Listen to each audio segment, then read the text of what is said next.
إن الحمد لله نحمده ونستعينه ونستغفره ونعوذ بالله من شرور أنفسنا ومن سيئات أعمالنا من يهده الله فلا مضل له ومن يضلل فلا هادي له وأشهد أن لا إله إلا الله وحده لا شريك له وأشهد أن محمدًا عبده ورسوله أما بعد فإن خير الحديث كتاب الله وخير الهدي هدي محمد صلى الله عليه وسلم وشر الأمور محدثاتها وكل محدثة بدعة وكل بدعة ضلالة وكل ضلالة في النار۔ پچھلے درس میں وضو کے مسائل اور ان مسائل میں سر کے مسح تک ہم پہنچ چکے ہیں۔ ابھی وضو پورا مکمل نہیں ہوا ہے۔ پورا وضو ہونے کے لیے میں سمجھتا ہوں ابھی کچھ ہفتے باقی ہیں۔ تو کیا مسئلہ تھا جو پچھلے ہفتے میں نے دیکھا؟ میں ان سے پوچھ رہا ہوں جو پڑھ کے آئے ہیں، جو نہیں پڑھ کے آئے ہیں وہ جواب ہی نہ دیں۔ ہاں،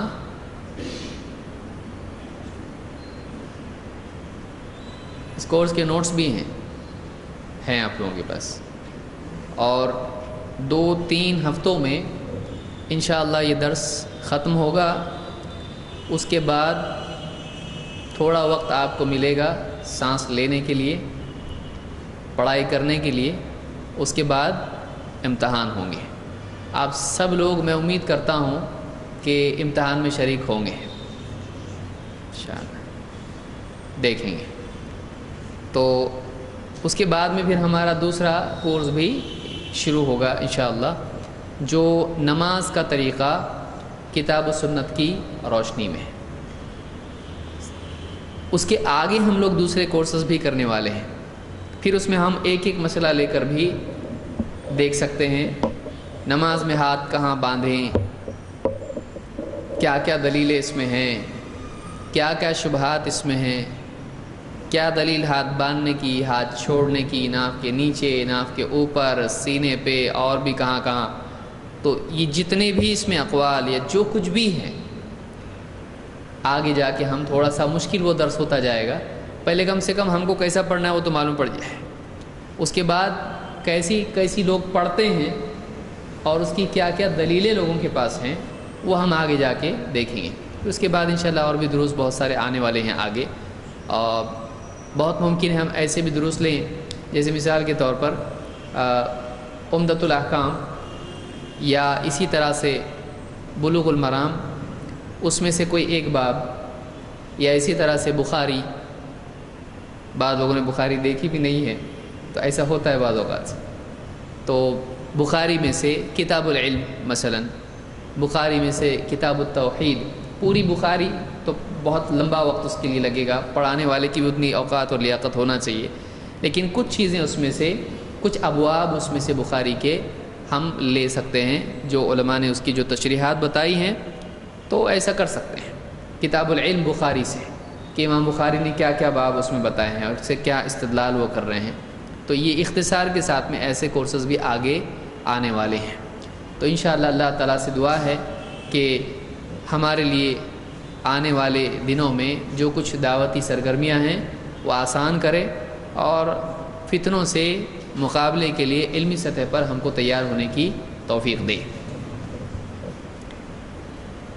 تو پچھلے درس میں سر کے مسح کے بارے میں ہم نے دیکھا تھا کہ 3 مرتبہ سر کا مسح کیا جا سکتا ہے۔ کون سی حدیث ہے وہ؟ کس صحابی کی حدیث ملی ہم کو؟ عثمان ابن عفان رضی اللہ عنہ کی۔ اور یعنی کون سے صحابی؟ شقیق ابن سلمہ یا صحابی؟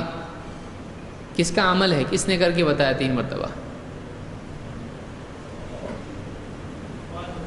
عثمان رضی اللہ عنہ کی ہے۔ حضرت علی کی بھی روایت میں سمجھتا ہوں ہم نے دیکھی اس سلسلے میں۔ ٹھیک ہے، اس سے پہلے دیکھیے تو آگے ہم بڑھتے ہیں ابھی مسح کے بعد میں. جیسے پچھلی مرتبہ یہ مسئلہ آیا تھا کہ ایک روایت ایسی بھی ہے، تو نوٹس میں یہ ہے، آپ لوگ نوٹس اگر ریفر کریں گے تو بہت سارے سوالات بھی آ رہے تھے، موزے پہ مسح کر سکتے ہیں کہ نہیں کر سکتے، یہ کر سکتے ہیں کہ نہیں. تو ایسے کئی مسائل ہیں جو آپ کے نوٹس میں ہیں، آپ کے لیے منع نہیں ہے پڑھنا. یعنی آپ یہ اگر سمجھ رہے ہیں کہ درس ہونے سے پہلے وہ پڑھ نہیں سکتے، تو ایسا نہیں ہے. آپ 2-3 بار اس کو پڑھیے، جو چیزیں اس میں آپ پڑھ چکے ہوں گے، بعد میں جا کے جب درس میں وہ باتیں آئیں گی تو آپ کے مزید سمجھ میں بات آئیں گی. تو نوٹس اگر آپ پڑھیں تو کئی سوالات کے جوابات آپ کو مل جائیں گے. مجھ کو تعجب ہو رہا تھا پچھلی مرتبہ، کئی سوالات وہی پوچھے جا رہے تھے جو نوٹس میں ہیں. تو آپ نوٹس ریفر کریں، نوٹس پڑھیں، جو نوٹس آپ کو ملیں اس میں بہت سارے جوابات پہلے سے موجود ہیں. بہرحال کن پٹیوں کا مسح کرنا، یہ جو حصہ ہوتا ہے، یہ سر ہے پورا، اس میں یہ خاص حصہ ہے، جیسے یہ پیشانی ہے، تو یہ جو حصہ ہے کان سے جڑا ہوا حصہ ہوتا ہے. تو اس حصے کا مسح ہے یا نہیں، آئیے دیکھتے ہیں. ربیع بنت معوذ ابن عفرا رضی اللہ عنہ فرماتی ہیں رأیت رسول اللہ صلی اللہ علیہ وسلم یتوضأ، میں نے اللہ کے رسول صلی اللہ علیہ وسلم کو وضو کرتے دیکھا. قالت، فرماتی ہیں فمسح رأسہ، تو آپ نے اپنے سر کا مسح کیا. فا کے معنی عربی میں کیا ہوتے ہیں؟ فا تو، سو انگلش میں جیسے بولتے ہیں سو، یا پس جیسے بہت ساری اردو کی کتابوں میں ہوتا ہے، لہٰذا وہ بھی بول سکتے ہیں. تو فمسح رأسہ، تو آپ نے کیا کیا؟ سر کا مسح. رأس کے معنی، رأس عربی زبان میں سر کو کیا کہتے ہیں؟ رأس، سر. فمسح رأسہ، تو آپ نے اپنے سر کا مسح کیا. ومسح ما اقبل منہ وما ادبر، اور آپ نے سر کا مسح کیا تو فرماتی ہیں کہ ما اقبل منہ وما ادبر، آگے اور پیچھے دونوں حصوں کا مسح کیا. یہ نہیں کہ بس اتنا مسح کر لیا، بلکہ آپ نے اقبل منہ و ادبر، تو آگے پیچھے دونوں اس طرح سے آپ نے کیا. پچھلے درس میں ہم دیکھ چکے ہیں کیسا کیا جائے گا مسح. شروعات یوں کریں گے اور واپس سے پیچھے سے آگے آئیں گے. وَمَسَحَ مَا أَقْبَلَ مِنْهُ وَمَا أَدْبَرَ وَصُدُغَيْهِ وَأُذُنَيْهِ مَرَّةً وَاحِدَةً. وَصُدُغَيْهِ، یہ صدغیہ ہے، یہ صدغیہ کہ آپ نے ایسا کیا اور آپ نے ایسا بھی کیا. یہ جو صدغیہ ہے یہ حصہ ہے کن پٹیاں. تو صدغیہ وَأُذُنَيْهِ، اذن دونوں کان، اذنین دونوں کان، اذنیہ آپ کے اپنے دونوں کان، اذنیہ. مرۃ واحدہ، واحدہ ایک، مرہ مرتبہ، ٹائمز جس کو آپ کہیں گے. تو مرۃ واحدہ کا مطلب کیا ہوگا؟ ایک مرتبہ، ایک بار، ایک بار. تو آپ نے سر کا آگے پیچھے کا مسح کیا، اور آپ نے کس کا مسح کیا؟ کن پٹیوں کا بھی دونوں کا مسح کیا. کتنی مرتبہ کیا؟ ایک مرتبہ کیا. اور کانوں کا بھی ایک مرتبہ آپ نے مسح کیا، دونوں کانوں کا. اس کو امام ابو داؤد اور ترمذی نے اپنی سنن میں روایت کیا ہے، اور شیخ الالبانی نے ابو داؤد کی تحقیق میں اس کو حسن کہا ہے. تو اس سے بات معلوم ہوئی کہ سنت سے یہ بھی ثابت ہے کہ اس حصے کا بھی مسح کیا جا سکتا ہے. اتنا کر کے چھوڑ دے تب بھی چلے گا، اتنا کر کے پورا ایسا کرے تب بھی سنت سے دونوں ثابت ہیں. یہاں مقصود یہ ہے کہ ہم وضو جب کر رہے ہیں تو ہم ہر چیز کے بارے میں معلوم کریں کہ اس کی کیا دلیل ہے. دیکھیے، علم دین کو دلائل کے ساتھ سیکھنے کا نام ہے. علم کس کو کہتے ہیں؟ جس میں دلیل نہ ہو وہ علم ہے نہیں ہے، وہ سنی سنائی بات ہے. اسی کو آپ تقلید کہہ سکتے ہیں. لیکن جب علم کی بنیاد پر آدمی کسی چیز کو مانتا ہے تو یہ چیز اس کے لیے سب سے بڑا فائدہ یہ ہوتا ہے کہ یہ چیز اس کے لیے بصیرت اور استقامت دونوں کا ذریعہ بنتی ہے. صحیح ہے؟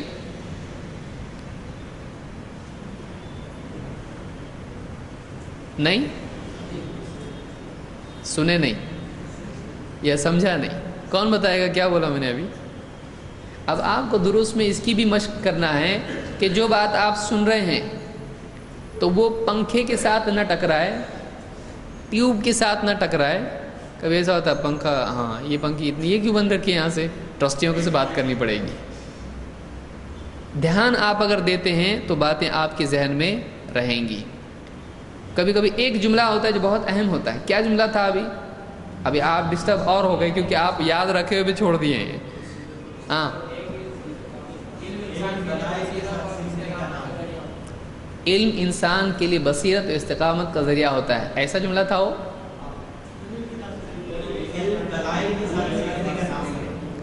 جب کوئی دین کی بات یا علم کی بات یا کوئی چیز آدمی دلیل کے ساتھ میں سیکھتا ہے تو وہ اس کے لیے کیا بنتا ہے؟ کیسا؟ مطلب صحیح ہے کہ نہیں؟ پہلے یہ بتاؤ آپ یہ جملہ. اور یہ دو چیزیں کیوں بیان ہوئی یہاں پہ؟ کیونکہ کوئی جملہ ہوتا ہے واقعی بامعنی ہے، وقتی طور پہ کچھ بھی بول دیا ایسے چلتا، واقعی وہ جملہ اس کا مطلب ہونا چاہیے کچھ. بصیرت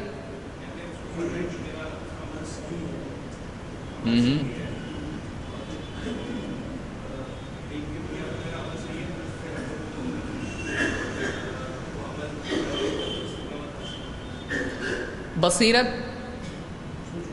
گہری سوجھ بوجھ.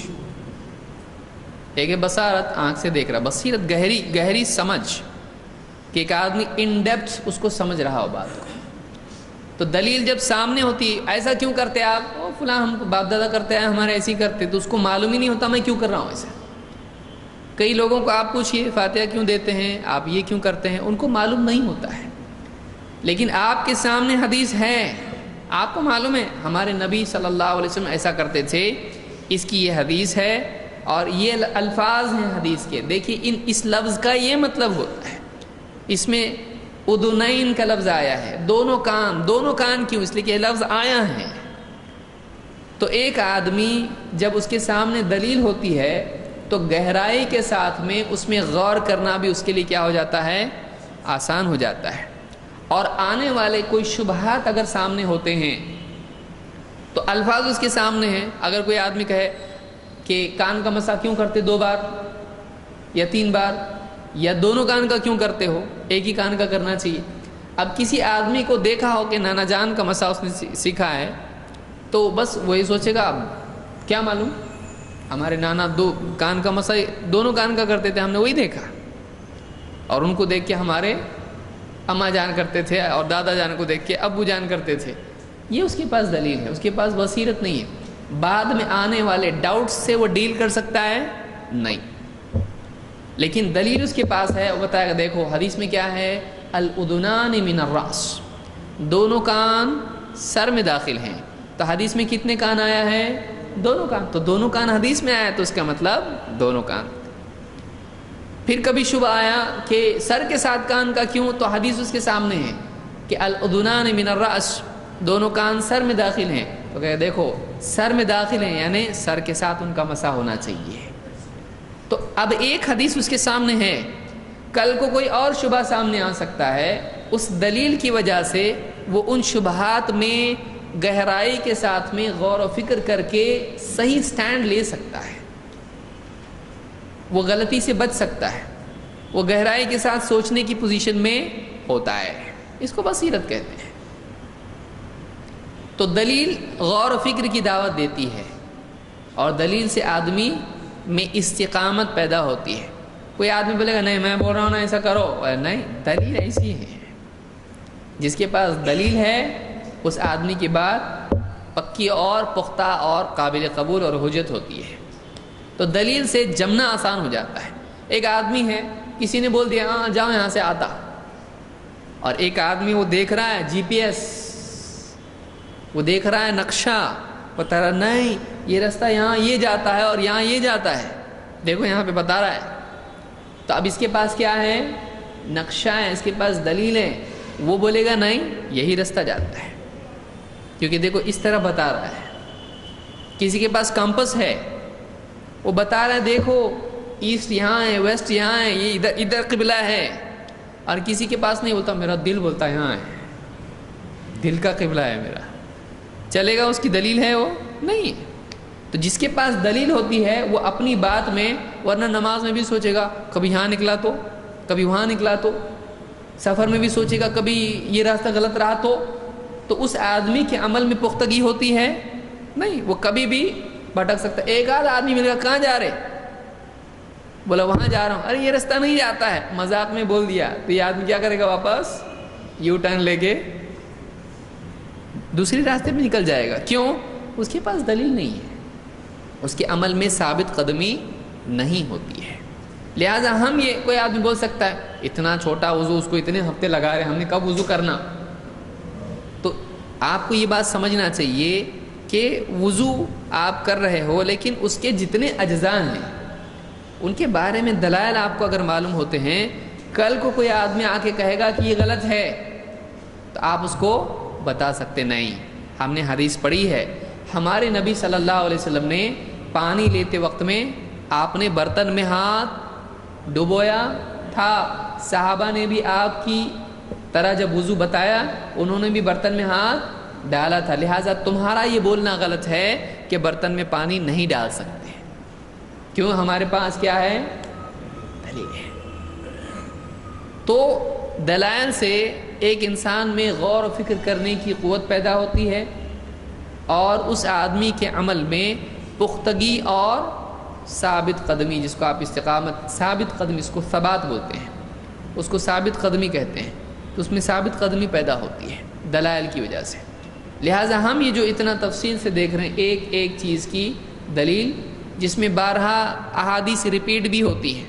دیکھیے پھر یہ مسا آ گیا اس میں، اور ایک مرتبہ مسا کیا، کانوں کا کیا، پچھلی حدیثوں میں بھی ہم نے دیکھا ہے. تو تکرار دلیل سے مزید مسئلہ اور معقد ہو جاتا ہے. ایک حدیث میں آیا ایسا کیا، دوسری حدیث میں آیا پھر وہی عمل، تیسری حدیث میں پھر وہی عمل. تو اس سے کیا ہو رہا ہے؟ عمل اور کیا ہو جاتا ہے؟ پکا ہوتا ہے کہ دیکھو کئی صحابہ نے یہ بات بیان کی. تو ایک تو یہ چیز پیدا ہوگی پختگی. مزید اس میں ایک چیز یہ بھی پیدا ہوتی ہے کہ ایک آدمی کا اطمینان ہوتا ہے کہ ہاں ہمارے دین میں ہمارے نبی صلی اللہ علیہ وسلم نے ایک ایک چیز سکھائی، اور صحابہ نے اللہ کے نبی صلی اللہ علیہ وسلم کی چھوٹی چھوٹی چیزوں کو امت کے لیے کیا کیا؟ محفوظ کیا. لہٰذا کوئی آدمی اگر یہ کہنے لگے اتنا باریک باریک کیا آپ دلیل جمع کرتے بیٹھے، تو یہ کس کے طریقے کی خلاف ورزی ہے؟ صحابہ. موٹا موٹا وضو یہ کر لو، کہا باریکی میں تب جاتے ہو، تو کیا ایسا ہی ہوگا؟ نہیں. کیونکہ صحابہ نے کیا کیا؟ آپ نے ایسے ہاتھ کیا، آپ نے اس طرح سے لیا، آپ نے چلو میں پانی لیا، دائیں ہاتھ میں لیا، آپ نے اس طرح. یہ جو تفصیل صحابہ بیان کر رہے ہیں، کیا خامخواہ بیان کر رہے ہیں؟ نہیں. انہوں نے دیکھا اللہ کے نبی صلی اللہ علیہ وسلم کو، انہوں نے اہمیت سمجھی اس کی، انہوں نے ایک ایک باریک باریک بات بتائی. یہ تو ابھی میں صرف وضو بتا رہا ہوں، ورنہ پانی کے مسائل الگ ہیں، برتن الگ ہیں. کون کون سے برتنوں میں آپ نے وضو کیا ہے، برتن کہاں رکھا، مسواک کرتے وقت میں آپ کے حلق سے آواز کیسی نکل رہی تھی، اس طرح کے صحابی نے کر کے بتایا. الف عین الف عین کر کے بتایا صحابی نے. کیوں بتایا؟ اس لیے بتایا کہ امت کو معلوم ہو واقعی ہمارے نبی صلی اللہ علیہ وسلم کی زندگی کیسی تھی، کوئی چیز ڈھکی چھپی نہ رہے. یہاں تک کہ آپ کی زوجات نے غسل کے بارے میں بھی بتائی تفصیل کہ اللہ کے نبی صلی اللہ علیہ وسلم ایسے ایسے غسل کرتے تھے. بعض اوقات چھپانے کی چیزیں ہوتی وہ بھی بتائی، کیونکہ نبی یہ عام آدمیوں کی طرح نہیں ہیں. ان کی زندگی کا ہر پہلو امت کے لیے کیا ہے؟ نمونہ اور اسوہ ہے. تو یہ بھی پہلو ہے، چھپے ہوئے جو زندگی کے حصے ہوتے ہیں وہ بھی آدمی کیسے جیے وہ بھی نبی کا سامنے ہونا چاہیے لوگوں کے. تو انہوں نے وہ بتایا ایسا ایسا. لہٰذا کسی کے ذہن میں اگر یہ بات آئے کہ وضو میں اتنی باریکی میں جا کے کیا کرنا، اب نماز کب پڑھیں گے، اور پھر روزہ کب رکھیں گے، اور حج کب کریں گے، اور جنازہ کب ہوگا ہمارا، تو ایک آدمی جو ہے وہ دین بہت وسیع ہے، لیکن دین کیسے آتا ہے؟ آپ کو سمجھ لیجیے 40 سال زندہ رہنا ہے، آپ بولیں گے روزانہ کون کھائے گا کھانا؟ ایک کام کرتے، کام بہت ہے اپنے کو، ایک دن میں 40 سال کا پورا کھا لیتے ہیں، اس کے بعد اسی کو ہضم کرتے رہیں گے، چلے گا ایسا؟ نہیں، علم تھوڑا تھوڑا ہی آتا ہے، ایک ایک حدیث، ایک ایک حدیث، ایک ایک آیت، ایک مسئلہ، تھوڑا تھوڑا جو علم آتا ہے، اس علم میں ثبات، اس علم میں پختگی اور اس علم میں تفقہ زیادہ ہوتا ہے۔ طالب علم کیسا ہوتا ہے؟ سب چاہیے، اب چاہیے، طالب علم کے اندر یہ ہوتا ہے، سب چاہیے، اور کب چاہیے؟ اب چاہیے، اور یہ چیز خود اس کے لیے رکاوٹ بنتی ہے۔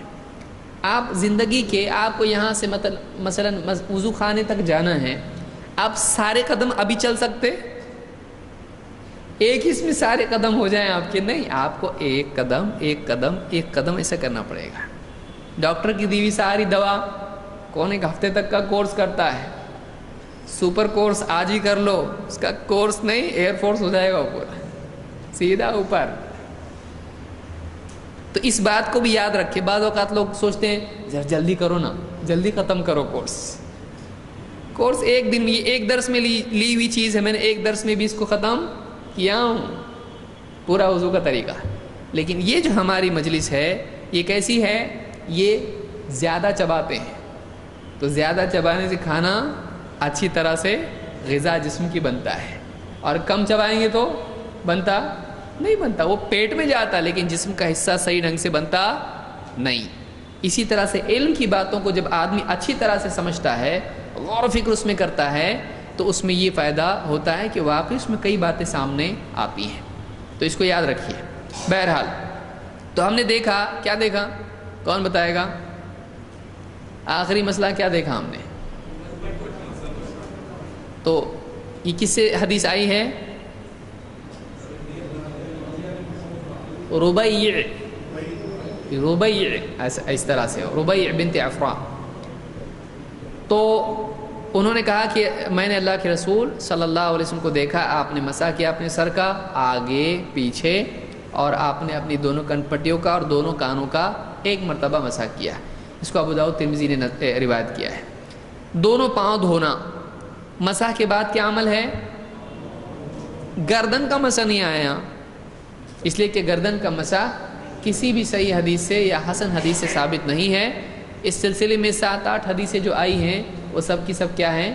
ضعیف ہیں۔ چونکہ ہمارے اس کورس کا مقصود یہ نہیں ہے کہ ہم ساری ضعیف روایت کا جائزہ لیں، لہٰذا اس کو میں نے حذف کر دیا ہوں۔ آگے جا کر جب ہم کوئی مستقل کتاب لے کر دروس دیکھیں گے، سنن نبی داؤد میں کتاب الطہارہ یا اس طرح سے آگے کریں گے، تو انشاءاللہ تب کی بات ہے یہ، ابھی وہ آگے بہت ٹائم ہے اس کو۔ عمر بن خطاب رضی اللہ تعالیٰ عنہ کی روایت، اس سے پہلے ایک روایت اور دیکھ لیتے ہیں، دونوں پاؤں کا دھونا۔ ابو ہریرہ رضی اللہ تعالیٰ فرماتے ہیں ان النبی صلی اللہ علیہ وسلم رأى رجلا لم يغسل عقبیہ فقال ویل ویل للاعقاب من النار۔ امام مسلم نے کتاب الطہارہ میں اس کو روایت کیا ہے۔ ان النبی صلی اللہ علیہ وسلم رأى رجلا، اللہ کے نبی صلی اللہ علیہ وسلم نے ایک شخص کو دیکھا، رأى دیکھا، رجلاً ایک آدمی کو دیکھا، لم یغسل عقبیہ، اس نے نہیں دھویا تھا، عقبی اپنی ایڑیاں، پاؤں کا جو پیچھے کا حصہ ہوتا ہے اس کو کیا کہتے ہیں؟ ایڑی۔ تو آپ نے جب دیکھا اس کے پاؤں کے پیچھے حصے میں کیا ہے؟ سوکھا پن ہے۔ فقال ویل للاعقاب من النار، آپ نے فرمایا کہ ایسی ایڑیوں کے لیے جہنم کی آگ ہے۔ ویل کے معنی ہوتے ہیں بربادی، ہلاکت، ویل۔ تو ایسی جو ایڑیاں ہیں، کون سی؟ جس میں وضو کے سلسلے میں دھونے میں لاپرواہی برتی جائے، تو ایسی ایڑیوں کے لیے کیا ہے؟ جہنم کی آگ کی وعید ہے۔ اس حدیث سے کیا باتیں معلوم ہوئی؟ نمبر 1، ایڑی کو اچھی طرح سے دھونا چاہیے۔ اس کا حکم کیا ہے؟ اس کا حکم کیا ہے جب پوچھا جائے تو جواب یہ ہوگا واجب ہے، مستحب ہے، حرام ہے، مکروہ ہے، مباح ہے۔ کیا ہے؟ فرض ہے یا واجب ہے؟ فرض نہیں ہے نا، واجب اور فرض کیا ہے؟ ایک ہی ہے۔ تو اس سے معلوم ہوا کہ ایڑیوں کا دھونا واجب یا فرض ہے۔ ٹھیک، اور کیا معلوم ہوا؟ یعنی اگر نہیں دھوئے تو جہنم کی آگ کی وعید اس کے لیے ہے۔ تو یہ کیسے گناہوں میں سے ہے؟ کبیرہ گناہوں میں سے، یہ کبائر میں سے ہے۔ یعنی وضو میں لاپرواہی برتنا یہ کیا ہے؟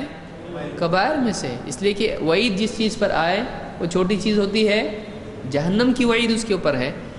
تو کوئی آدمی وضو کے اعضاء دھونے میں لاپرواہی برتتا ہے، ایک تو یہ کہ آدمی دھو رہا ہے اس کو خود احساس نہیں تھا، ایک اور بات ہے، لیکن اس نے کسی طرح سے دھو لیا، دھیان سے نہیں دھویا، یہ کیا ہے؟ یہ بری بات ہے، یہ کبائر میں سے ہے۔ اسی لیے آپ نے کیا کہا؟ ایسی ایڑیوں کے لیے جہنم کی آگ کی وعید ہے۔ پھر اس سے یہ بھی بات معلوم ہوئی کہ اللہ کے نبی صلی اللہ علیہ وسلم صحابہ کے وضو وغیرہ کے سلسلے میں بھی ان کی نگرانی کرتے تھے۔ یعنی علماء کا کام ہے کہ عوام کے احوال کی نگرانی کریں۔ اگر عالم بولتا ہے لوگ جانیں، اپنی زندگی جانیں، ہم کیوں دیکھیں، ہم اپنی زندگی میں مگن رہیں گے، کیا ایسا ہی ہے؟ نہیں۔ وضو کا معاملہ، وضو کے سلسلے میں بھی آپ لوگوں کی نگرانی کرتے تھے۔ آپ نے دیکھا کہ اس کے پاؤں پہ ایسا ایسا، پیچھے کا ایسا سوکھا ہے، تو آپ نے کیا کہا؟ ویل للعقاب من النار، سوکھی ایڑیوں کے لیے جہنم کی آگ کی وعید ہے۔ تو اس سے معلوم ہوا پاؤں کا دھونا لازم ہے۔ اور کوئی آدمی بولتا ہے کہ اتنا سارا دھویا نا، تھوڑا سا رہے گا تو کیا ہوتا؟ چلتا نہیں۔ تو آپ نے جب دیکھا کہ تھوڑا سا حصہ سوکھا ہے تو چلے گا نہیں، پورا پاؤں دھونا لازم ہے۔ کوئی حصہ سوکھا، اب اگر ایڑیوں کی بجائے کوہنیوں کا حصہ سوکھا رہے تو وضو ہوگا؟ اسی حدیث سے یہ معلوم ہوا کہ جس عضو کا دھونا فرض ہے اس کا کچھ حصہ بھی سوکھا نہیں رہنا چاہیے۔ تو یہاں حدیث کس سلسلے میں ہے؟ ایڑیوں کے سلسلے میں ہے۔ تو اس کو دوسرے اعضاء کے بارے میں بھی ہم سمجھ سکتے ہیں کہ ان اعضاء میں بھی کوئی حصہ سوکھا نہیں رہنا چاہیے۔ سمجھ میں آ رہا ہے؟ یہ حدیث اس سے ہاں یہ ظاہر ہوتا ہے۔ اور آگے آئیے ایک اور حدیث ہم دیکھتے ہیں جس سے مزید وضاحت ہوتی ہے اس مسئلے کی۔ اب پچھلی حدیث کے راوی کون ہیں؟ ابو ہریرہ، اور اگلی حدیث کے راوی عمر بن الخطاب۔ عمر بن خطاب رضی اللہ عنہ فرماتے ہیں کہ ان رجلا توضأ، ایک آدمی نے وضو کیا، فترک موضع ظفر علی قدمہ، تو اس آدمی نے کیا کیا؟ ظفر ناخن جتنا حصہ، ایک آدمی کا ناخن کتنا حصہ رہتا ہے؟ اتنا، تو اس نے اتنا حصہ چھوڑ دیا دھونے سے، مطلب دھویا اور چھوڑ گیا، اس سے دھیان نہیں دیا، پرواہ نہیں کی۔ تو فترک موضع ظفر علی قدمہ، ایک قدم پر ناخن جتنا حصہ سوکھا اس کا چھوڑ دیا، اس نے چھوڑ دیا، اس کو چلتا کیا ہوتا، چھوڑ دیا اس کو۔ فَأَبْصَرَهُ النَّبِيُّ صلی اللہ علیہ وسلم، تو وہ چیز اس کے بدن کا اتنا حصہ، پاؤں کا حصہ سوکھا رہنا اللہ کے نبی صلی اللہ علیہ وسلم نے دیکھ لیا۔ فقال ارجع ارجع فاحسن وضوءك، فرجع ثم صلى، آپ نے کیا کہا؟ ارجع، واپس جا۔ وہ آیا وضو کر کے اور آپ نے دیکھا کہ اس کا جسم کا، پاؤں کا اتنا حصہ کتنا سوکھا ہے؟ اتنا ناخن جتنا حصہ۔ آپ نے کہا واپس جا، فاحسن وضوءك، جا اچھی طرح سے وضو کر کے آ۔ فرجع، وہ آدمی واپس گیا، ثم صلی، پھر آ کے اس نے واپس سے نماز پڑھی ہے۔ اس حدیث کو امام مسلم نے اپنی صحیح میں روایت کیا ہے۔ اس سے کیا معلوم ہوا؟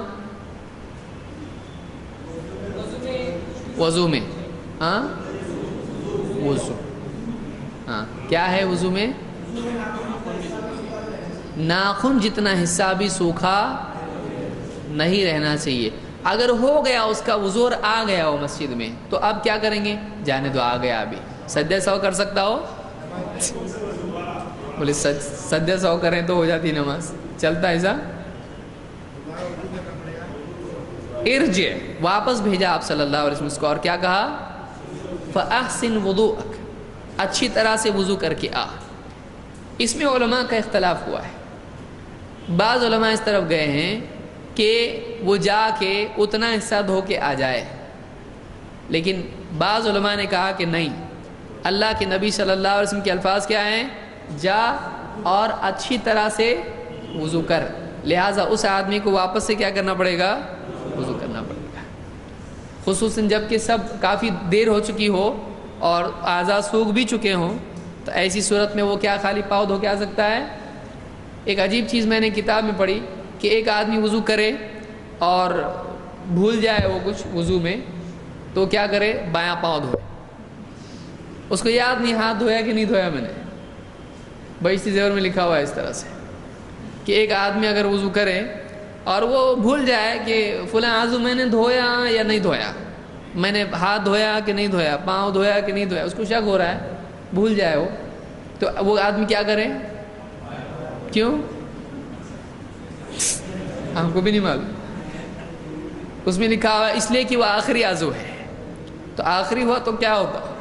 یعنی جو رہ گیا ہے وہ دھوئے گا آدمی یا صرف بایاں پاؤں دھو لے؟ تو ایک آدمی اس طرح سے، اس کی کوئی دلیل ہے؟ ہمارے علم میں تو کوئی دلیل نہیں ہے. اگر اللہ کے نبی صلی اللہ علیہ وسلم بتاتے تو ہم کرتے، لیکن آپ سے کوئی حدیث ہم کو ایسی نہیں ملی. تو اس میں راجح قول یہی دکھائی دیتا ہے کہ اس کو جا کر واپس سے وضو کرنا چاہیے. ایک وجہ اس کی علماء نے یہ بھی لکھی ہے کہ وضو میں موالات ہے. موالات کی کیا معنی ہے؟ ایک کے بعد دوسرا. موالات ولی سے ہے، یلی سے ہے، ایک کے بعد دوسرا جڑا رہنا. مثلا آپ سوچئے ایک آدمی جا کے کلی کر کے آیا، پھر بیٹھا ادھر ادھر کی گپ شپ کیا، پھر جا کے ناک میں پانی ڈال کے آیا، پھر جا کے ہاں کیسے کیا کر رہے، پھر واپس جا کے منہ دھو کے آیا. وضو ہوگا اس کا؟ کیوں نہیں ہوگا؟ وضو کیا ہے؟ پورا ایک عمل ہے. لہٰذا چونکہ اس کا وہ عمل فاصلہ ہو گیا، اس لیے علماء نے کیا کہا؟ وضو نہیں ہوگا اس کا. ہاں اگر تھوڑی دیر میں کچھ ایسا ہو جاتا ہے، مثلا ایک آدمی وضو کرتے کرتے اس کا پانی ختم ہو گیا، اٹھا اور برتن سے پانی اس نے لیا اور پھر بچا ہوا ایسا دھویا تو چلے گا؟ کیونکہ وہ کسی اور عمل میں مشغول نہیں ہوا ہے. وہ بازار میں گھوم کے آیا اور اگلا پاؤں دھو رہا ہے، ایسا ہوا نہیں. تو اس کو واقعی اس کی جو بھی کوشش تھی وہ کس سلسلے میں تھی؟ وضو ہی کے لیے تھی، اور زیادہ فاصلہ اس کا نہیں ہوا ہے. تو یہ بھی علماء نے کہا کیونکہ وضو کر کے آ گیا اور اس کا وضو صحیح نہیں ہوا، اب جا کے واپس کیا کرنا پڑے گا؟ اس کو پھر سے وضو کرنا پڑے گا. تو بہرحال یہ اختلاف اس مسئلے میں ہے. اس کو تفصیل سے ہم تب دیکھیں گے جب اس بارے میں اور احادیث دوسری اس کی بالمقابل حدیثیں جو علماء نے ذکر کی ہیں کسی مسئلے میں، تو وہ بھی ہم دیکھیں گے انشاءاللہ. لیکن اتنا ہے اس حدیث سے بات معلوم ہوئی کہ ایک آدمی کو وضو میں تمام اعضاء کا خیال رکھنا چاہیے کہ ایسا نہ ہو کہ کوئی عضو اس کا سوکھا رہ جائے. کیا کیا پاسبلٹی کہ کون سے اعضاء سوکھے رہ سکتے ہیں؟ کوہنی بھی سوکھی رہ سکتی ہے. بہت سارے لوگ یوں یوں یوں کرتے ہیں، پانی یہاں تک جاتا ہے لیکن کوہنی ٹھیک سے دھلتی نہیں ہے. ایڑیاں ہیں، تو یہ ایڑیاں اور کوہنیاں عام طور سے اس میں اس بات کا خدشہ رہتا ہے کہ وہ سوکھی رہ جائے گی. لہٰذا یہ کیوں ہو سکتا ہے؟ ایسا کیوں سوکھا رہ سکتا ہے؟ کیا وجہ ہو سکتی ہے؟ لاپرواہی اور جلدی. ایک دم جماعت کھڑی ہے اور یہ بائک پہ آیا، بائک چھوڑا اور سیدھا نماز کے لیے وضو کے لیے پھر دوڑا دوڑا آیا، کسی طرح سے وضو کیا اور جماعت پانا ہے اس کو، تو اس وجہ سے بھی سوکھا رہ سکتا ہے. تو جلد بازی کی وجہ سے اور لاپرواہی کی وجہ سے ہو سکتا ہے کہ آدمی کے اعضاء سوکھے رہ جائیں. اس کو دھیان دینا چاہیے.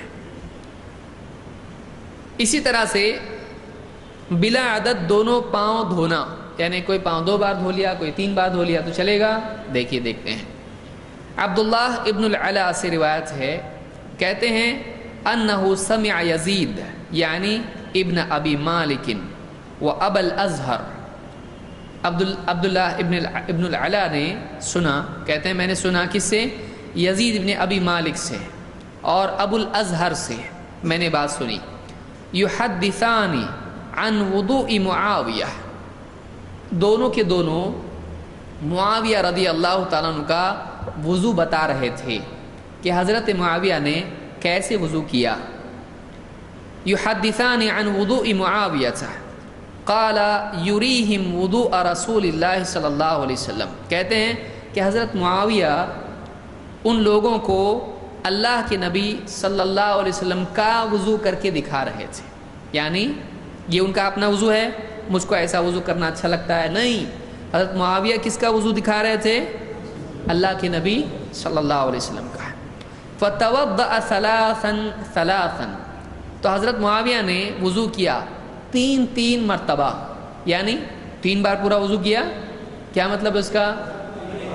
ہر عضو کو کلی 3 بار، ناک میں 3 بار پانی اور جھاڑنا 3 مرتبہ، اور چہرہ 3 مرتبہ دھونا، دونوں اعضاء ہاتھ 3 مرتبہ دھونا، تو سارے اعمال کتنی مرتبہ کیے؟ 3 مرتبہ۔ تو ایسا اگر آپ حدیث میں پڑھیں 3 مرتبہ وضو کیا کا مطلب کیا ہوگا؟ ورنہ کوئی آدمی بولے گا ایک نئی بات ملی آج،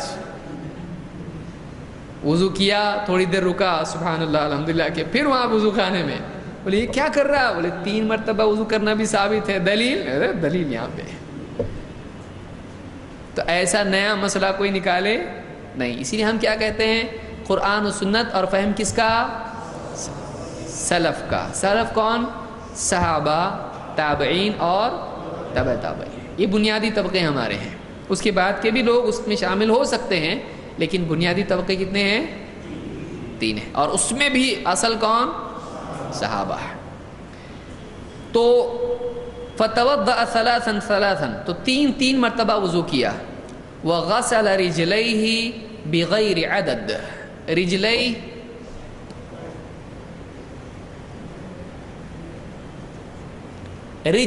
رجل کے معنی رجلیہ، لفظ کیا آ رہا ہے؟ رجلیہ، رجل قدم، فٹ جس کو کہتے ہیں آپ، یعنی جس میں آپ جوتا پہنتے ہیں اس حصے کو کیا کہیں گے؟ ٹخنوں تک ہوتا ہے، وہ ٹخنوں تک ہوتا ہے تو رجل اس کو کہیں گے۔ پورا پاؤں آپ کا، یہ پورا پاؤں ہے، گھٹنا بھی اس میں آ جاتا ہے، لیکن قدم جس کو آپ کہتے ہیں تو اس کو کیا کہتے ہیں عربی زبان میں؟ رجل، قدم بھی کہتے ہیں۔ تو دونوں رجلین دھوئے انہوں نے بغیر عدد، بغیر گنتی کے، یعنی کوئی گنتی کا لحاظ اس میں نہیں کیا۔ اس میں کچھ لوگوں نے اس سے استدلال کیا کہ 3 مرتبہ سے زیادہ دھو سکتے ہیں کہ نہیں، اس سے معلوم ہو رہا ہے، لیکن علماء نے بات کہی ہے کہ نہیں، چونکہ اگلی حدیث میں آنے والی حدیث ہے اس سے بات معلوم ہوتی ہے کہ اعضاء کو 3 سے زیادہ مرتبہ نہیں دھونا چاہیے، لہٰذا یہاں بغیر عدد آ رہا ہے کا مطلب یہ ہے کہ انہوں نے کوئی 3 کے عدد کا لحاظ نہیں کیا، 2 مرتبہ بھی دھو لیا، 3 مرتبہ بھی دھو لیا، اس طرح سے کوئی گنتی کا لحاظ نہیں کیا۔ یہ راجح قول اس میں ہے کہ انہوں نے عدد کا لحاظ نہیں کیا اس میں۔ اس حدیث کو امام ابو داؤد، احمد نے اور دوسرے محدثین نے بھی روایت کیا ہے، یہ صحیح روایت ہے۔ تو کس صحابی کا عمل اس میں ہے؟ معاویہ رضی اللہ عنہ کا۔ کیا وہ اپنا عمل بیان کر رہے ہیں؟ یہ وضو کس کا ہے؟ جب کوئی صحابی یوں کہیں کہ دیکھو یہ عمل نبی کا ہے، میں کر کے بتاتا ہوں، پورا عمل ان کا جب دیکھا جائے گا تو اس کے تمام اجزاء کو کس کے ماننا پڑے گا؟ نبی صلی اللہ علیہ وسلم کا، کیونکہ وہ بول رہا ہے کہ دیکھو یہ نبی صلی اللہ علیہ وسلم کا وضو ہے، یہ نبی صلی اللہ علیہ وسلم کی نماز ہے، تو سارے اس کے جو اجزاء، ٹکڑے، جتنے بھی اعمال ہیں سب کس کے ماننے پڑیں گے؟ نبی صلی اللہ علیہ وسلم کے۔ تو یہ پاؤں دھونا ہم نے اس کی دلیل دیکھی۔ کبھی ایسا ہو سکتا ہے کہ ایک آدمی پاؤں دھونے کی بجائے اس پر مسح کرے، یہ کس صورت میں ہوگا؟ جب آدمی موزے پہنے ہوئے ہو، اور موزے کتنی قسم کے ہوتے ہیں؟ 2، ایک ہوتے ہیں چمڑے کے اور ایک ہوتے ہیں کپڑے کے۔ کپڑا تو چمڑا اور کپڑا، چمڑے کے موزے کو کیا کہتے ہیں؟ خفین. اس کو یاد رکھیے.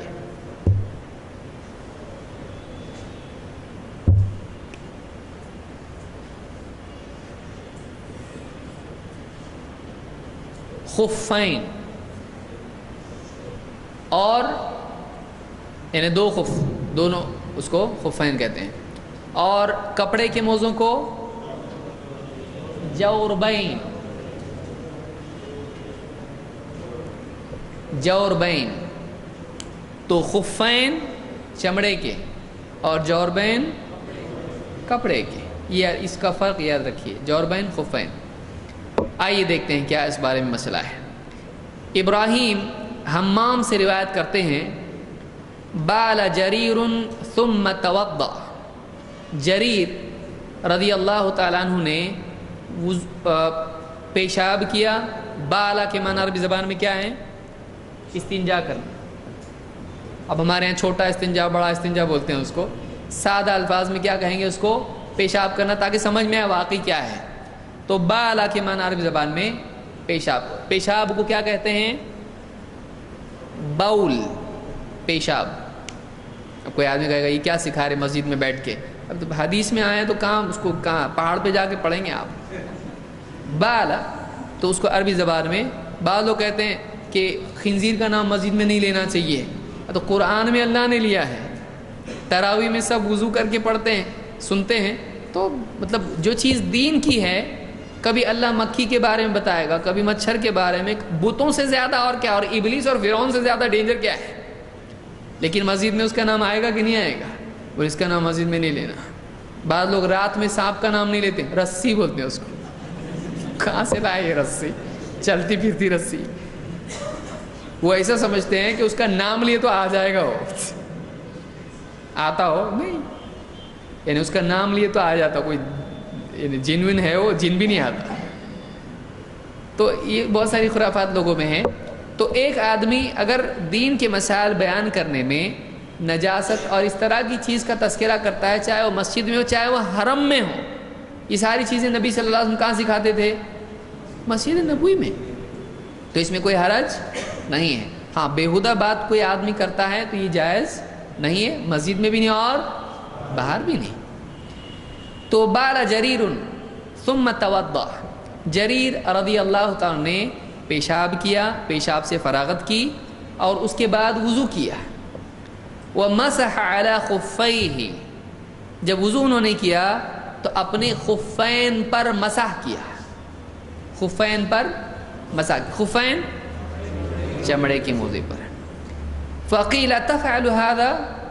لوگوں نے ان سے کہا کہ آپ ایسا کرتے، یعنی الفاظ کا وزن ایسے ہی ہے. تفعل هذا، ایسا کرتے آپ، یعنی موزے پہ مسح کرتے آپ پاؤں دھونے کی بجائے. فقال نعم. انہوں نے کہا کہ ہاں. دلیل کیا ہے؟ میرا دل بولتا ہے. دلیل سے دیکھیے، صحابہ سے ایک صحابی ہیں، دیکھیے اس میں طریقہ علم کا کیسا ہوتا ہے.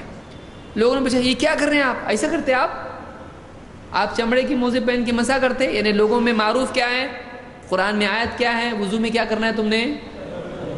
وَامْسَحُوا بِرُؤُوسِكُمْ وَأَرْجُلَكُمْ إِلَى الْكَعْبَيْنِ. ارجلکم کس کے ساتھ جڑا ہوا ہے؟ دھونے کے ساتھ یا مسح کے ساتھ؟ دھونے کے ساتھ. تو پاؤں تو دھونا چاہیے. تو آپ کیا کر رہے ہیں ابھی چمڑے کے موزے پر؟ تو گویا کہ جو آدمی سوال پوچھ رہا ہے اس کو ایسا لگ رہا ہے کہ یہ کس کے خلاف جا رہا ہے؟ قرآن کے خلاف. قرآن میں مسح کا ذکر ہے؟ نہیں ہے.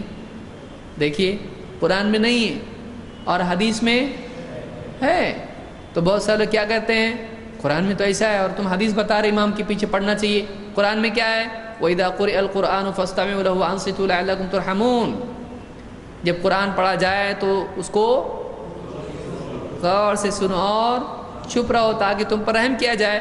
ہم حدیث بتا دیں، بھئی یہ حدیث ہے. اللہ کے نبی صلی اللہ علیہ وسلم فجر کی نماز میں آپ نے دیکھا سنا لوگوں کو نماز میں وہ قرأت کر رہے ہیں. آپ نے پوچھا شاید تم امام کے پیچھے پڑھتے ہو؟ انہوں نے کہا کہ ہاں ہم جلدی جلدی پڑھتے اللہ کے رسول.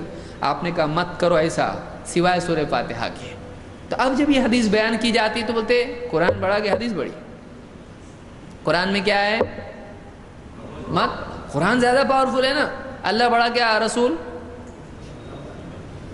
اب ایسا بھی پوچھنے والا پوچھے تو کوئی بھی مسلمان ہے وہ کیا کہے گا؟ اللہ بڑا ہے بھائی. یعنی ہر زمانے کے مسلمان کیا بولتے آئے؟ اس کو کوئی دلیل نہیں بھی ملی تو وہ بولے گا اذان میں اللہ اکبر ہے، نماز میں بھی کیا ہے؟ اللہ اکبر ہے. لیکن کیا یہاں پر کون بڑا ہے کا مسئلہ ہے؟ رسول کہاں سے بیان کر رہے ہیں؟ اپنی طرف سے اللہ کی طرف. اور اللہ کی بات قرآن پہنچانے والا کون؟ اور ہم سے زیادہ سمجھتا کس کو تھا؟ تو جب رسول بتا رہے ہیں تو رسول کو کیا نعوذ باللہ آپ کو زیادہ سمجھتا تھا کہ ہم کو زیادہ سمجھ رہا؟ رسول صلی اللہ علیہ وسلم کو زیادہ سمجھتا تھا. تو یہاں بھی آپ دیکھیے قرآن میں کیا ہے؟ پاؤں دھونا ہے. لیکن قرآن میں یہ نہیں بتایا گیا ہے کہ موزے پہننے کی حالت میں دھونا ہے یا موزے نہیں پہننے کی حالت میں دھونا ہے. قرآن اس حدیث سے ٹکرا رہا ہے؟ کوئی آدمی بولے ارے تو قرآن ٹکرا رہا حدیث سے. کیا ٹکرا رہا ہے؟ قرآن نے ایک حالت میں بتایا کہ پاؤں دھونا ہے، تو حدیث میں پاؤں نہیں دھونا ایسا ہے؟ نہیں ہے. حدیث میں بھی پاؤں دھونا ہے. اس سے پہلے کی حدیث ہم دیکھے پاؤں دھویا. لیکن حدیث میں ایک اور حالت کے بارے میں بتایا گیا ہے جو قرآن میں نہیں ہے. وہ کون سی حالت ہے؟ موزے پہنے ہوئے حالت میں. یہ تفصیل قرآن میں ہے کیا؟ نہیں ہے. اللہ نے نہیں بتایا. کیوں نہیں بتایا؟ تاکہ لوگ رسول سے اور ڈیٹیل پوچھیں، تاکہ لوگ رسول سے معلوم کریں کہ اس مسئلے میں اور کچھ قاعدے ہیں کیا. بالکل ہیں. کہ قرآن میں یہ نہیں بتایا کتنا دھو، اگر سوکھا رہ جائے تو کیا کرو، نہیں بتایا گیا قرآن میں. قرآن میں بس بتایا گیا پاؤں دھونا ہے. اب ڈیٹیل کون بتائے گا اس کی؟ اللہ کے رسول صلی اللہ علیہ وسلم. اس کی دلیل قرآن میں خود موجود ہے. اللہ نے کیا فرمایا؟ وَأَنزَلْنَا إِلَيْكَ الذِّكْرَ لِتُبَيِّنَ لِلنَّاسِ مَا نُزِّلَ إِلَيْهِمْ وَلَعَلَّهُمْ يَتَفَكَّرُونَ. اے نبی، ہم نے یہ نصیحت کی کتاب قرآن آپ کی طرف نازل کی ہے تاکہ آپ لوگوں کو واضح طور پر بتا دو کہ ان کے رب کی طرف سے کیا نازل ہوا ہے. تو معلوم ہوا کہ رب کی طرف سے جو کچھ نازل ہوا ہے وہ اصلاً کیا ہے، ایکچولی وہ کیا ہے، اس کا کیا مطلب ہے، یہ کون بتائے گا؟ رسول. تو یہاں بھی پاؤں دھونے کا مسئلہ جو وضو میں ہے اس کو وضاحت سے کون بتائے گا؟ تو یہاں آپ نے بتایا کہ جب کچھ نہیں پہنا ہوا ہوگا آدمی تو کیا کرے گا؟ پاؤں اس حالت میں مسا چلے گا نہیں. لیکن ایک آدمی اگر موزے پہنا ہوا ہو تو وہ آدمی موزوں پر مسا کر سکتا ہے جہاں چمڑے کی موزے آ رہے ہیں. دیکھیے کیا ہے. کہتے ہیں کہ لوگوں نے پوچھا تم آپ ایسا کرتے؟ تفعل هذا؟ فقال نعم. انہوں نے کہا کہ ہاں. انہوں نے یہ نہیں کہا تمہارا کام سننا ہمارا کام بولنا. 8 سال ہم نے مدرسے میں کیا کیا؟ پبلک بولی ہم کو کیا معلوم کیا کیا آپ نے، ہم کو نہیں معلوم. یہ دلیل ہے.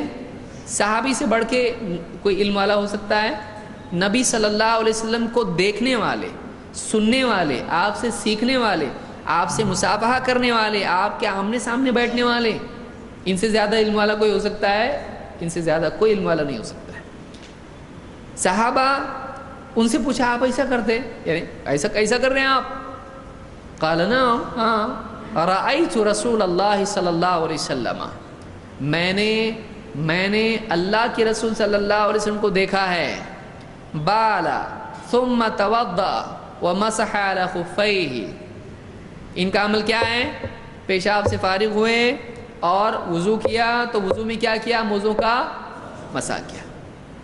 لوگوں نے پوچھا یہ کہاں سے لایا عمل؟ انہوں نے کہا میں نے اللہ کے رسول صلی اللہ علیہ وسلم کو دیکھا.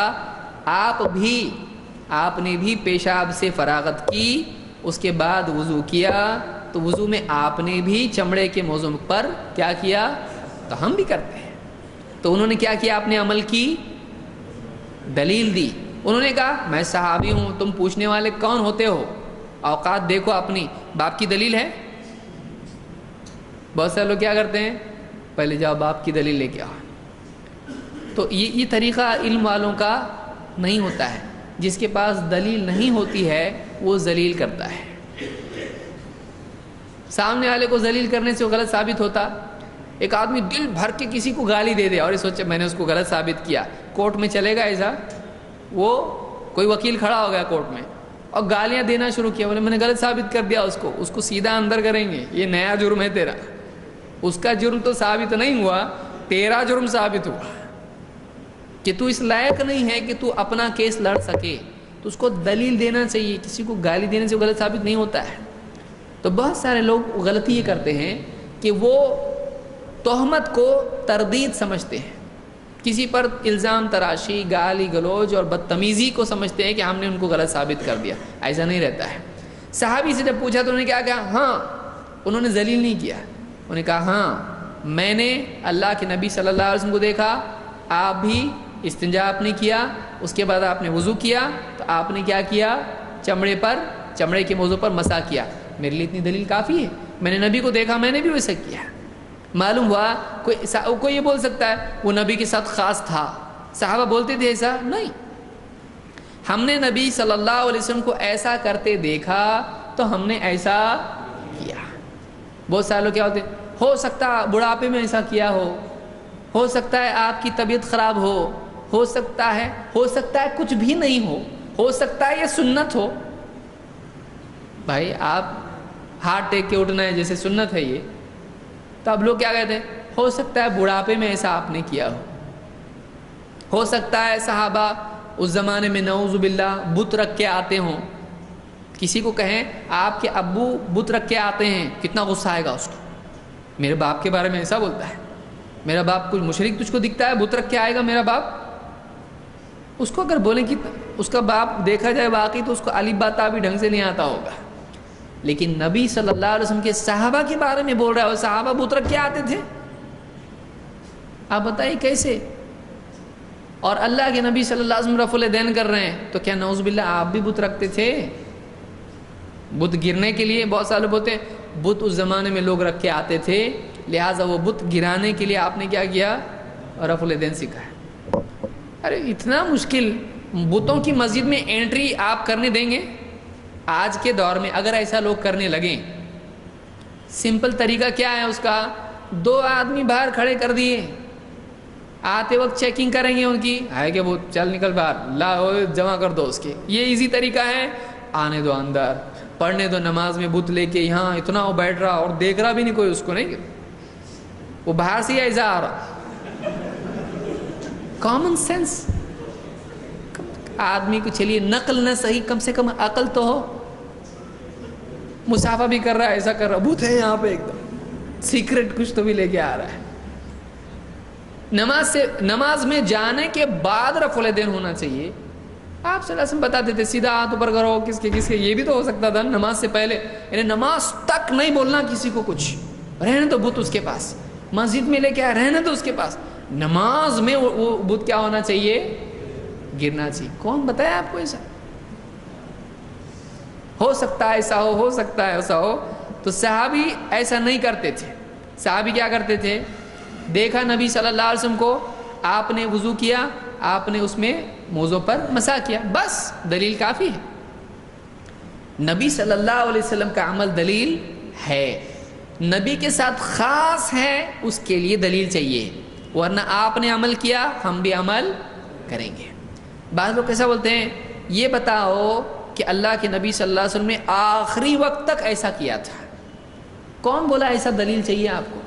ہمارے نبی صلی اللہ علیہ وسلم نے ایک عمل اگر زندگی میں ایک مرتبہ بھی کیا تو کیا ہمارے دلیل نہیں ہے وہ روز کرنا ہے؟ ایسا ہمارے لیے ضروری نہیں ہے. اس کے لیے دلیل میں آنا ضروری نہیں کہ آپ صلی اللہ علیہ وسلم روز کرتے تھے, ہر نماز میں کرتے تھے. اب کوئی آدمی بتائے آخری وقت تک آپ ایسا کرتے تھے, ہم اس کو پوچھیں گے آپ یہ بتائیے فرض میں آخری تک کرتے تھے, سنت میں آخری تک کرتے تھے, یہ دونوں سے ہی ہم کو کرے گا. وہ اتحیات کی دلیلیں فرض کے لیے بھی دے گا, سنت کے لیے بھی دے گا, نفل کے لیے بھی دے گا. عید کی نماز میں اتحیات پڑھتے تھے, دلیل لا کے دے سکتا ہے؟ بولے گا وہ ایک دلیل آ گئی بس ہو گیا نا, اتحیات نماز میں ہے. ہم بولیں گے نہیں, تم فرض کے لیے بھی دو, سنت کے لیے بھی دو, نفل کے لیے بھی دو. دے گا دلیل؟ تو اس کے لیے اپنے دل سے کیسا بھی لے رہا ہے, اور ہمارے لیے قید لگا رہا ہے کہ آخری وقت تک ایسا کرتے تھے. کہاں سے لایا تم نے ایسا؟ یہ دلیل صحابہ پوچھتے تھے بتاؤ ہم کو اللہ کے نبی صلی اللہ علیہ وسلم انہوں نے بتایا ایسا آخری وقت تک آپ موضوع پر مسح کرتے تھے؟ بولے ایسا نہیں, میں نے دیکھا آپ نے کیا, بس میں کرتا ہوں ایسا. ایک بار انہوں نے دیکھا لیکن ہمیشہ کا عمل. اس کو یاد رکھیے, انہوں نے کتنی بار دیکھا؟ ایک بار دیکھا. دلیل ایک بار کافی ہے کہ نہیں؟ کہ آخری وقت تک کرتے تھے کہ دلیل چاہیے؟ نہیں. ہم پوچھتے ہیں آپ 5 نمازوں کے بعد میں اجتماعی طور پر دعا کرتے, کیا اللہ کے نبی صلی اللہ علیہ وسلم آخری وقت تک ایک بار کرے؟ ہم کو بتاؤ, آخری وقت تک مت بتاؤ ہم کو, پہلی مرتبہ کیے ایسا بتاؤ. اس کی دلیل ہے لیکن چھوڑنے کے لیے تیار ہے اس کو اتنی پابندی سے کر رہا ہے, جبکہ ایک مرتبہ کرنے کی بھی دلیل نہیں ہے. اگر پوچھیں اس کو ثابت ہے کہ بھائی یہ, تو کیا بولتا؟ دعا منع ہے کیا؟ دعا منع ہے؟ نہیں, دعا منع نہیں ہے. پھر دوسری دعا جو بریلوی حضرات کرتے وہ بھی منع ہے کیا؟ آپ دیکھیے کسی بریلوی مسجد میں کتنی بار کرتے ہو؟ اس کو دعائے ثانی بولتے ہیں. ایک تو دعائے کون سی ہے؟ اولا, جو فرض نماز کے بعد ہوتی ہے. فرض کے بعد وہ لوگ صاحب سنت وغیرہ پڑھتے ہیں, اس کے بعد پھر ایک دعا کرتے. یہ اس میں شریک ہوتے ہیں؟ نہیں ہوتے. کیوں؟ منع ہے دعا. اب منع ہو گئی, یعنی پہلی منع نہیں دوسری منع ہے. وہ بھی دعا ہے, یہ دعا نہیں ہے. بہت سارے لوگ کہتے ہیں کہ تم کو بہت دیا اللہ نے کر کے تم نہیں کرتے دعا, تم بہت گھمنڈ کرتے اللہ سے. آؤ اب دوسری بار بھی آپ تم گھمنڈ مت کرو, دوسری دعا کیوں نہیں کر رہے ہیں آپ؟ دیکھیے دلیل. آپ ایک جگہ ایک اصول, چین میں ایک اصول, جاپان میں ایک اصول چلتا ہے ایسا. اللہ کا دین ساری دنیا میں,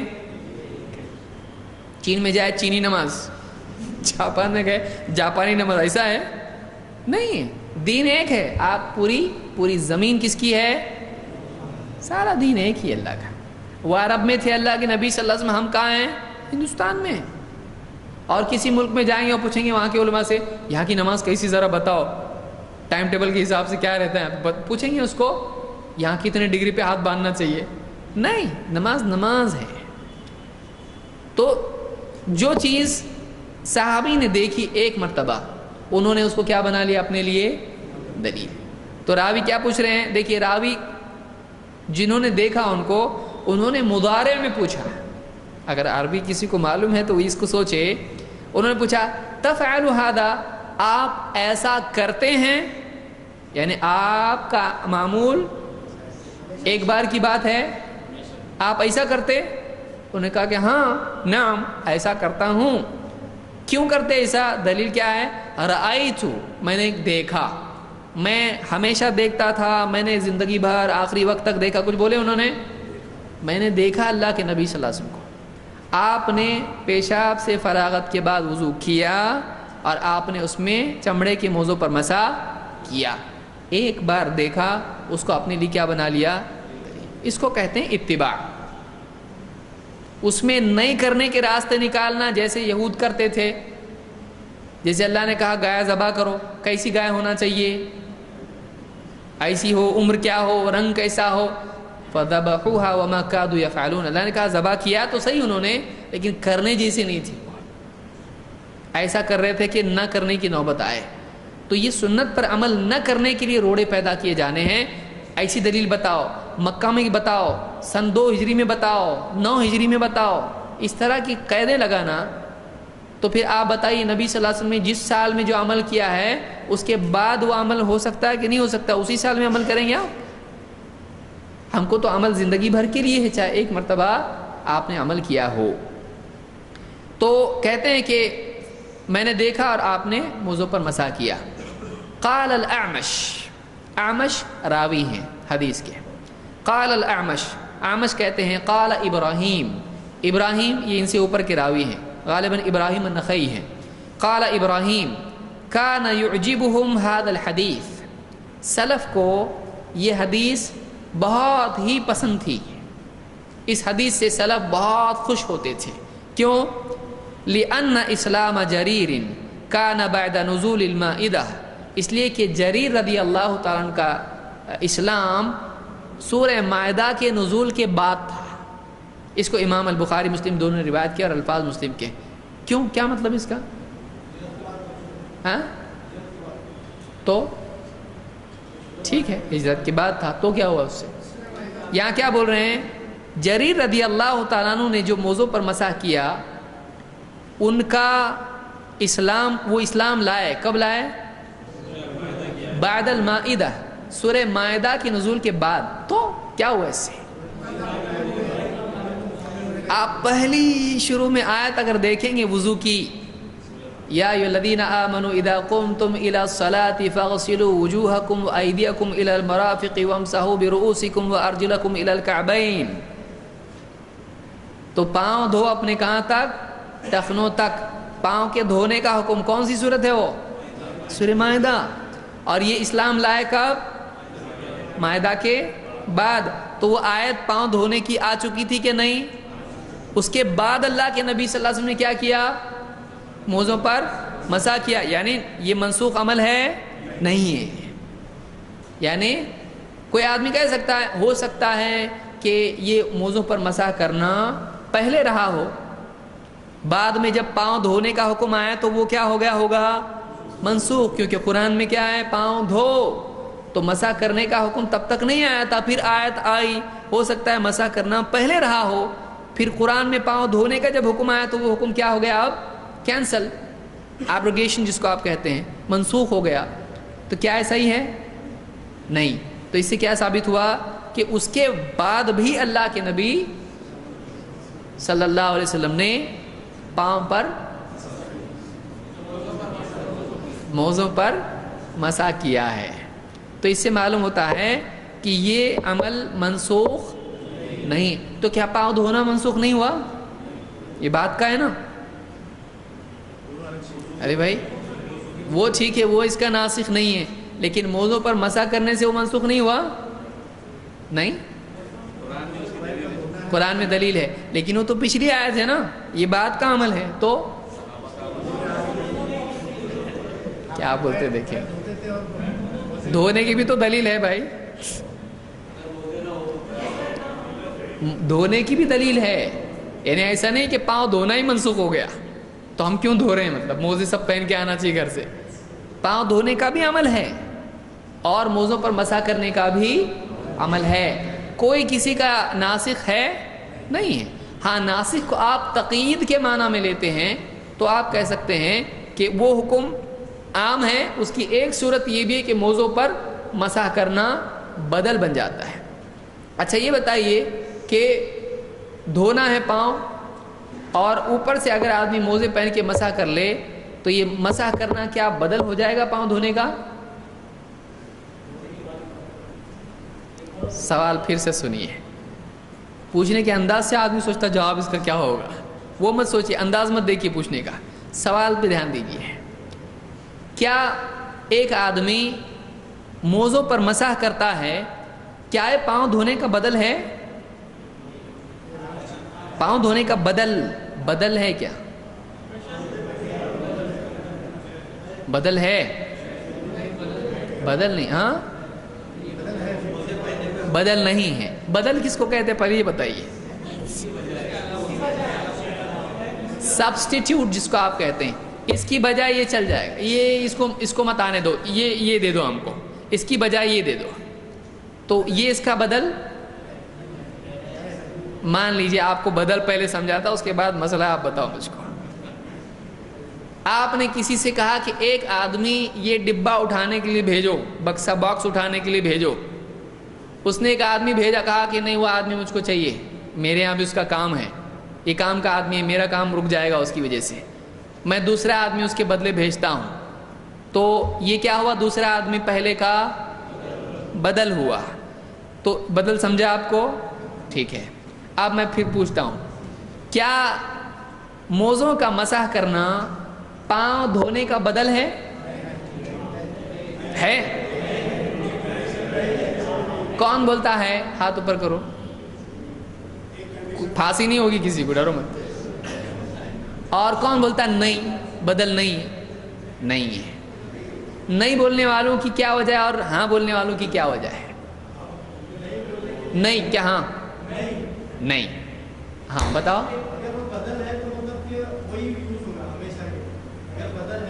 اچھا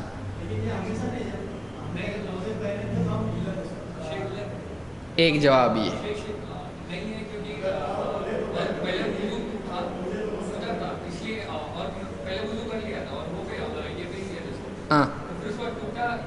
تو ٹوٹا کیسا پھر وہ؟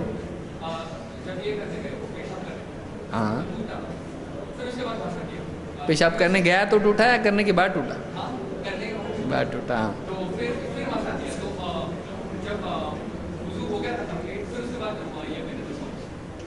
چلو نہیں سمجھا آپ کو سمجھا؟ اچھا مجھ کو نہیں واپس سے بول.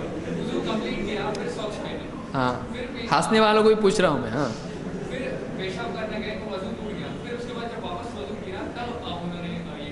اچھا تو پاؤں موزوں پر مسح کرنا پاؤں دھونے کا بدل نہیں ہے. ٹیمپرری بھی یہ نیا قول ہے. پرماننٹ بدل ہو سکتا ہو.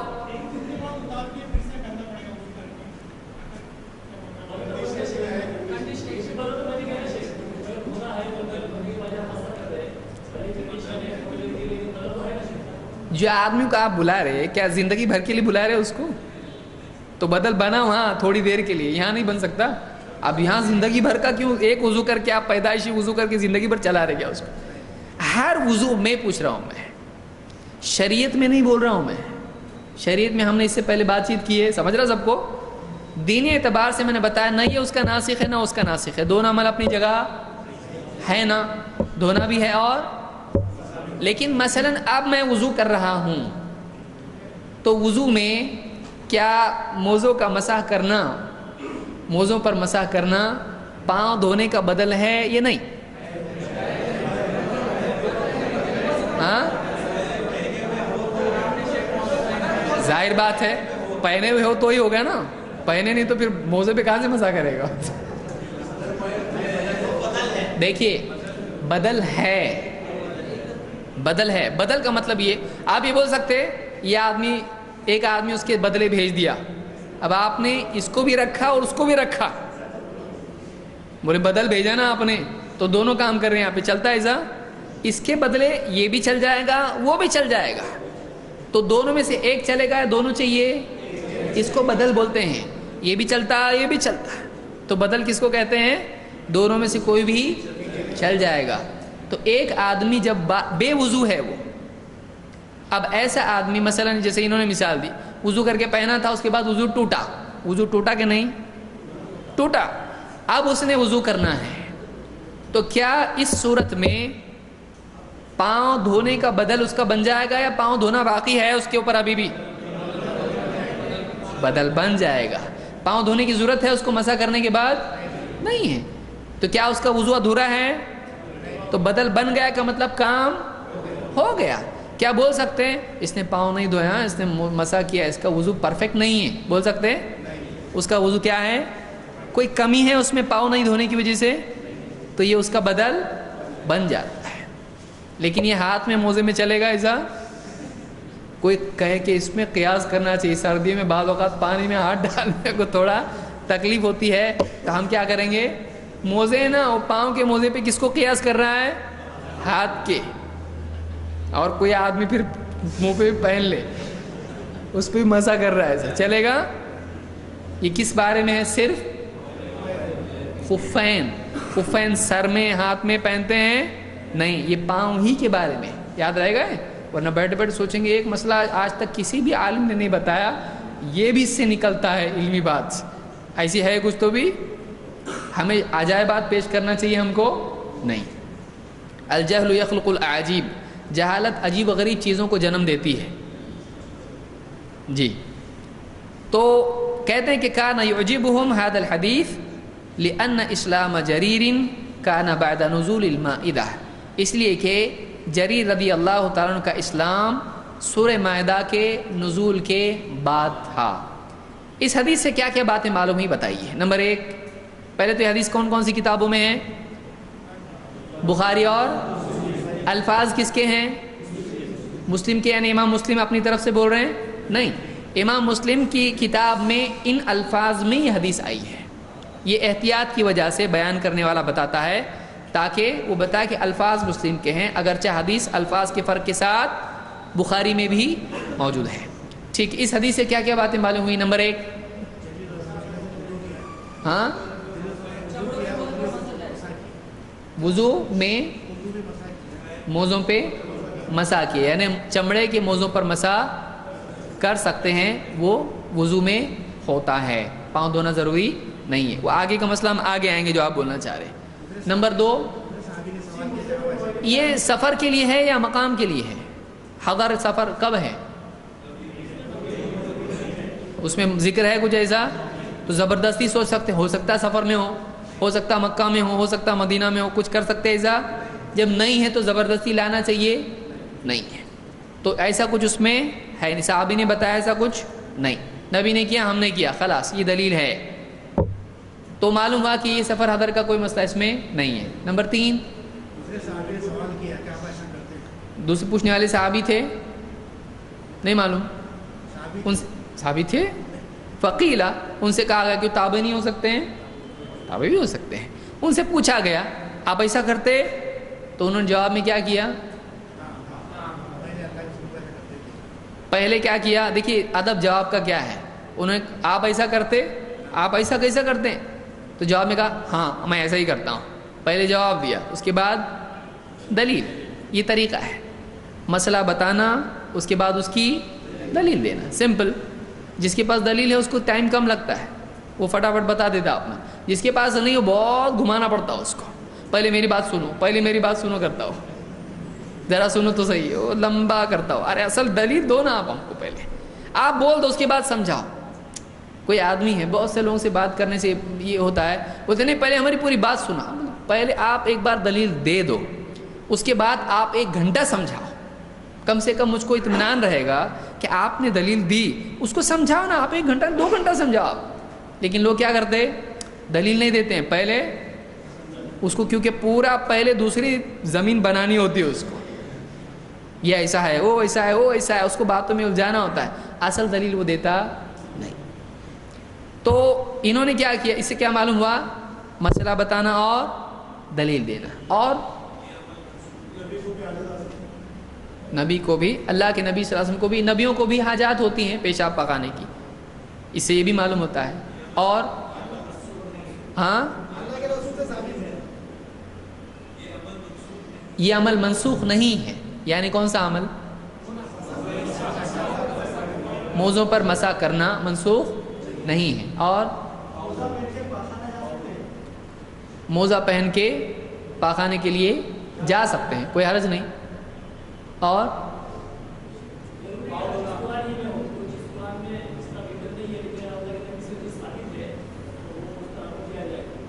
اس زمانے میں ان کو معلوم تھا قرآن میں یہ حکم ہے، تبھی تو بول رہے ہیں کہ ان کو بہت اچھا لگا، کیونکہ نزول مائدہ کے بعد کی چیز ہے، تو قرآن میں ان کو معلوم تھا کیا ہے، اسی لیے تو پوچھا۔ لیکن جب نبی کا عمل ملا تو انہوں نے اس کو رد کیا نہیں۔ تو معلوم ہوا کہ ضروری نہیں ہے کہ کوئی چیز قرآن میں بھی ہو تو وہ دلیل بنے گی، اللہ کے نبی صلی اللہ علیہ وسلم سے بھی ملتی ہے تو وہ بھی دلیل ہو جاتی ہے۔ اللہ نے قرآن میں کیا فرمایا؟ قل اطیعوا اللہ والرسول، اے نبی آپ کہو اللہ کی فرما برداری کرو، اور کہ خالی اللہ کی مانو؟ تو اللہ کا حکم کہاں ملے گا؟ قرآن میں، اور رسول پھر الگ سے بیان کیا نا اللہ نے، تو وہ رسول کی بھی ماننا ہم کو ہے۔ تو اللہ اور اس کے رسول کی دونوں کی دلیل ہے، دونوں دلیل ہیں۔ اور کیا معلوم پڑا اس سے؟ موزوں پر مسح کرنا پاؤں دھونے کا بدل ہے، اور اس میں ہے ہاں مسح علی خفیہ، اعلی اس معنی میں یعنی ضروری نہیں لیکن ٹھیک ہے بول سکتے ہیں، ہاں مسح ایک بار کیا، جی اس سے بھی معلوم ہے کہ مسح کی گنتی نہیں ہے، اگر گنتی نہیں ہے تو، اگر کوئی گنتی نہیں ہے تو کتنا پکڑنا چاہیے اس کو؟ 3 بار پکڑنا چاہیے۔ جیسے کوئی آدمی کہے انہوں نے آیا اور سلام کیا تو کتنے بولیں، کتنے بار کیا پوچھتا کوئی؟ تو کیا سمجھتا ہے اس سے؟ کھانا کھایا؟ ہاں کھایا، تو کیا سوچتے ہیں؟ ہو سکتا ہے 5 بار کھایا ہو، سوچتے ہیں ایسا؟ انسان کا کلام ہے، کسی چیز میں اگر گنتی نہیں ہے تو کتنا پکڑا جائے گا اس کو؟ ہاتھ دھویا، کھانا کھایا، پانی پیا، کوئی بھی عمل، کام پہ گیا، یہ کیا، کچھ بھی عمل میں جب تک کہ وہ اضافی اس میں گنتی نہیں بتاتا ہے، کتنا مانا جانا جائے گا؟ کیونکہ ایک ہی بولا اس نے، اب تک 2 بولا نہیں، تو ایک ہی کم سے کم مانا جائے گا۔ تو ایک اس میں ذکر ہے، 2 کا ذکر، 3 کا ذکر نہیں ہے۔ پھر خفین کے مسح سے وضو ناقص نہیں ہوتا، خفین کے مسح سے وضو ناقص نہیں ہوتا ہے، کیونکہ خود اللہ کے نبی صلی اللہ علیہ وسلم نے ایسا کیا۔ اگر یہ کمتر ہوتا تو آپ ایسا نہیں کرتے ہیں۔ اور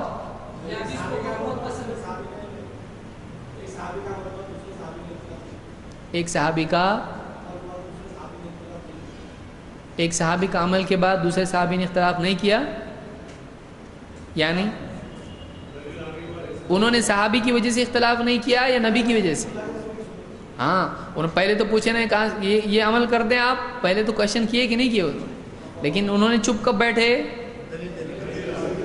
مطلب صحابہ سے بھی لوگ کیا کرتے تھے؟ دلیل مانگتے تھے۔ اور اللہ کے نبی صلی اللہ علیہ وسلم کا عمل ایک مرتبہ کے لیے کافی دلیل ہے، انہوں نے ایک بار دیکھا اور ہمیشہ کرتے رہے، تو اس سے ضروری نہیں کہ اتنی مرتبہ کی تو اتنی مرتبہ ہی ہم کریں گے۔ اور دیکھیے ایک روایت ہے، ہسٹوریکل ایک تاریخی شہادت ہے کہ یہ کب ایمان لائے؟ سورہ مائدہ کے نزول کے بعد۔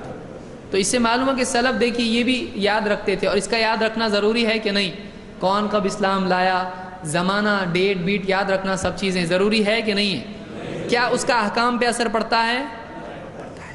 اگر یہ بات یہاں معلوم نہیں ہوتی تو شبہ باقی رہتا، لیکن چونکہ ان کا اسلام کب لائے معلوم پڑا تو اس سے وہ شبہ بھی ختم ہو گیا۔ اس سے معلوم ہوا کہ حدیث کے راویوں خصوصاً صحابہ کے بارے میں ان کے ادوار کا معلوم رکھنا، یعنی راویوں کا دور یاد رکھنا، یہ کب اسلام لائے، کب پیدا ہوئے، کب وفات ہوئی، کب سفر کیے، کہاں سے کہاں گئے، تو یہ چیزیں بھی کیا اسلامی احکام میں اس کا اثر پڑتا ہے؟ پڑتا ہے، جیسے یہاں پر اثر پڑ رہا ہے۔ یعنی اس کے احکام میں اثر نہیں پڑتا ہے، احکام کے سمجھنے میں اس کی تاثیر ہوتی ہے کہ آسان ہو جاتا ہے بہت ساری چیزوں کا سمجھنا ہے۔ اوپر کے حصے میں مسح کرنا چاہیے، آگے آئے گا وہ انشاءاللہ۔ یہ پاؤں ہے مثلا، تو اس طرح سے اوپر حصے میں مسح کرنا چاہیے، تو آگے وہ دلیل آئے گی، علی کی روایت ہے انشاءاللہ، اس پر کریں۔ ٹھیک ہے، آج کے لیے میں سمجھتا ہوں اتنا کافی ہے، اگلے درس میں ہم آگے مسائل اور انشاءاللہ دیکھیں گے۔ اقول قولی ھذا واستغفر اللہ لی ولکم۔